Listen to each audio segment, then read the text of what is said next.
Hi friends, welcome to Dhankush kitchen.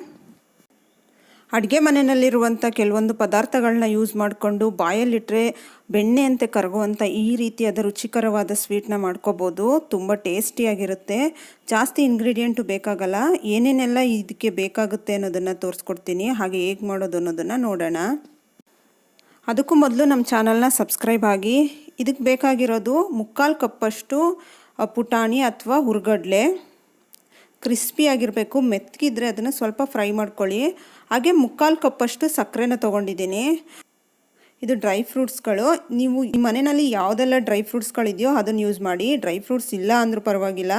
ಕಡಲೆಕಾಯಿ ಬೀಜನೇ ನೀವು 1 ಕಪ್ಪಷ್ಟು ತಗೊಳ್ಳಿ ಡ್ರೈ ಫ್ರೂಟ್ಸ್ ಬದಲಾಗಿ. ಡ್ರೈ ಫ್ರೂಟ್ಸ್ ಇದ್ದರೆ ನೀವು ಅರ್ಧ ಕಪ್ಪಷ್ಟು ಅದು ಮತ್ತು ಅರ್ಧ ಕಪ್ಪಷ್ಟು ಕಡಲೆಕಾಯಿ ಬೀಜನ ಈ ರೀತಿ ಫ್ರೈ ಮಾಡಿ ಸಿಪ್ಪೆ ತೆಗೆದು ಇಟ್ಕೋಬೇಕು. 1-2 ಸ್ಪೂನಷ್ಟು ಫ್ರೆಶ್ ಕ್ರೀಮ್ನ ಇಟ್ಕೊಂಡಿದ್ದೀನಿ. ಇದು ಹಾಲಿನ ಕೆನೆ. ನಾನು ಇದನ್ನು ಕೈನಲ್ಲಿ ಚೆನ್ನಾಗಿ ಸ್ಮ್ಯಾಶ್ ಮಾಡಿಕೊಂಡು ಅದನ್ನು ಆ ಕ್ರೀಮ್ ರೀತಿ ರೆಡಿ ಮಾಡಿ ಇಟ್ಕೊಂಡಿದ್ದೀನಿ. ಇಲ್ಲ ಅಂತಂದರೆ ನೀವು ಮಾರ್ಕೆಟಿಂದ ಸಿಗುವಂಥದ್ದನ್ನು ಕೂಡ ಯೂಸ್ ಮಾಡ್ಬೋದು. ಹಾಗೆ ಇಲ್ಲಿ ಕಲರ್ಗೆ ನಾನು ಪಿಂಕ್ ಕಲರ್ ತೊಗೊಂಡಿದ್ದೀನಿ. ನಿಮ್ಗೆ ಯಾವ ಕಲರ್ ಬೇಕು ಆ ಕಲರ್ ಯೂಸ್ ಮಾಡ್ಬೋದು. ಹಾಕ್ದೇನೂ ಕೂಡ ಮಾಡ್ಕೋಬೋದು. ಇವಾಗ ನಾನು ಇದಕ್ಕೇನೆ ಕಡಲೆಕಾಯಿ ಬೀಜ ಹುರಿದಿಟ್ಕೊಂಡಿದ್ವಲ್ಲ ಸಿಪ್ಪೆ ತೆಗೆದು, ಅದನ್ನು ತರ್ತರಿಯಾಗಿ ಒಂದು 2 ಸೆಕೆಂಡ್ ಅಂತೇಳಿ 2 ಸಲ ನಾನು ಮಿಕ್ಸಿ ಮಾಡ್ಕೊಂಡಿದ್ದೀನಿ. ನೋಡಿ, ಈ ರೀತಿ ಬರುತ್ತೆ. ಇದನ್ನು ನಾನು ಸ್ವಲ್ಪ ಜರಡಿ ಇಟ್ಕೊತಾ ಇದ್ದೀನಿ. ಯಾಕೆ ಅಂದರೆ ನಮಗೆ ತರಿಯಾಗಿರೋದು ಬೇಕು. ಫುಲ್ ನೈಸ್ ಇರೋದು ನಮಗೆ ಅದು ಇನ್ನೊಂದು ಕೋಟಿಂಗೋಸ್ಕರ ಬೇಕದು. ನೋಡಿ, ಈ ರೀತಿ ತರಿಯಾಗಿರಬೇಕು. ಇದನ್ನು ಕೂಡ ಒಂದು ಬೌಲ್ನಲ್ಲಿ ಎತ್ತಿಟ್ಕೊತೀನಿ. ಇವಾಗ ಈ ರೀತಿ ನೈಸ್ ಇರುವಂಥ ಈ ಪೌಡರ್ ಜೊತೆಗೆ ನಾನು ಕಡಲೆನೂ ಕೂಡ ನೈಸ್ ಪೌಡರ್ ಮಾಡಿ ಸೇರಿಸ್ಕೊತೀನಿ. ನೋಡಿ, ಈ ರೀತಿ ನೈಸಾಗಿರಬೇಕು.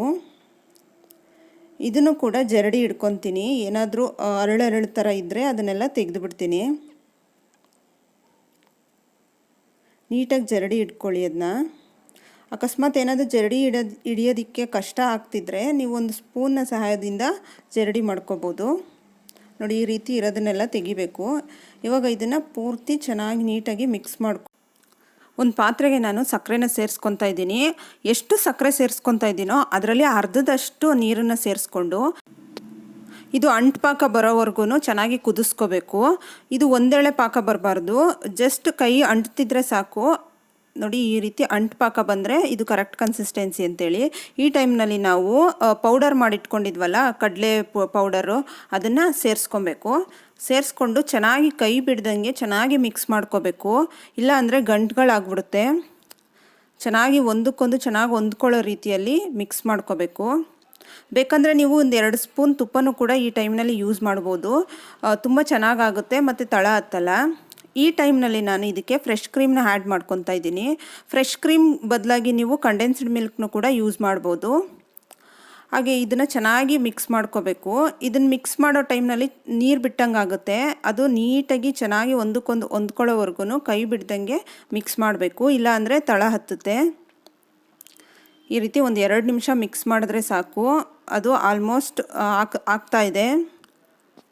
ನೋಡಿ, ಇಷ್ಟಾದರೆ ಸಾಕು. ಇವಾಗ 1-2 ಸ್ಪೂನಷ್ಟು ನಾನು ಒಂದು ಬೌಲ್ಗೆ ತೆಗೆದಿಟ್ಕೊತಾ ಇದ್ದೀನಿ. ಅದು ಏನಕ್ಕೆ ಅನ್ನೋದನ್ನು ನೀನು ಮುಂದೆ ತೋರಿಸ್ತೀನಿ ನಿಮಗೆ. ಇವಾಗ ಇದಕ್ಕೆ ನಾನು ಫುಡ್ ಕಲರ್ನ ಆ್ಯಡ್ ಮಾಡ್ತಾಯಿದ್ದೀನಿ. ಸ್ವಲ್ಪನೇ ಹಾಕ್ತಾಯಿದ್ದೀನಿ ನಾನು.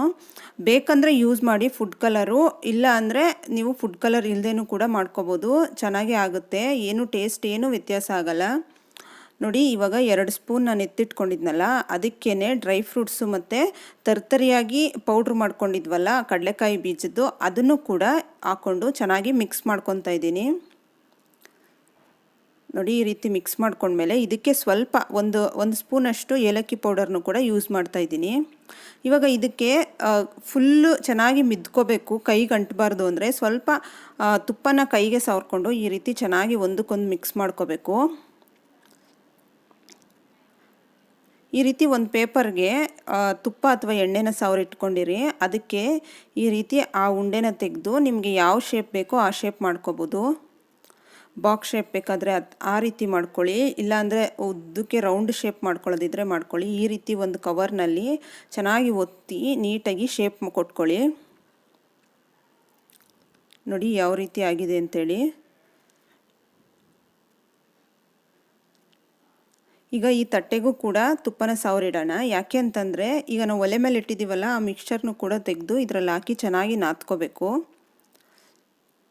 ನೋಡಿ, ಇದಕ್ಕೂ ಕೂಡ ಸ್ವಲ್ಪ ತುಪ್ಪನ ಸವರಿ ಇಟ್ಕೊತಾ ಇದ್ದೀನಿ. ಚೆನ್ನಾಗಿ ಇಟ್ಕೊಂಡಿರುವಂಥ ಈ ಹಿಟ್ಟನ್ನು ತೆಗೆದು ಅದಕ್ಕೆ ಚೆನ್ನಾಗಿ ಸ್ಪ್ರೆಡ್ ಮಾಡ್ಕೊತಾ ಇದ್ದೀನಿ. ಲಟ್ಟಣಿಗೆನೂ ಕೂಡ ಸ್ವಲ್ಪ ತುಪ್ಪನ ಸವರ್ಕೊಂಡು ಅದರಲ್ಲಿ ಲಟ್ಟಿಸ್ಕೊತಾ ಇದ್ದೀನಿ. ನೋಡಿ, ಈ ರೀತಿ ಶೇಪ್ ಕೊಟ್ಬಿಟ್ಟು ಇವಾಗ ಇದನ್ನು ಮಧ್ಯ ಇಟ್ಕೊಂಡು ರೋಲ್ ಮಾಡ್ಕೋಬೇಕು. ಈ ರೀತಿ ಕೈ ತೆಗಿಲಿಕ್ಕೆ ಬರಲಿಲ್ಲ ಅಂತಂದರೆ ಯೋಚನೆ ಮಾಡೋಕ್ಕೆ ಹೋಗಬೇಡಿ. ಈ ಥರ ಕವರ್ನ ಈ ರೀತಿ ಮಾಡಿದ್ರೆ ಅದು ನೀಟಾಗಿ ಅದಕ್ಕೆ ಕೋಟಿಂಗ್ ಆಗುತ್ತೆ.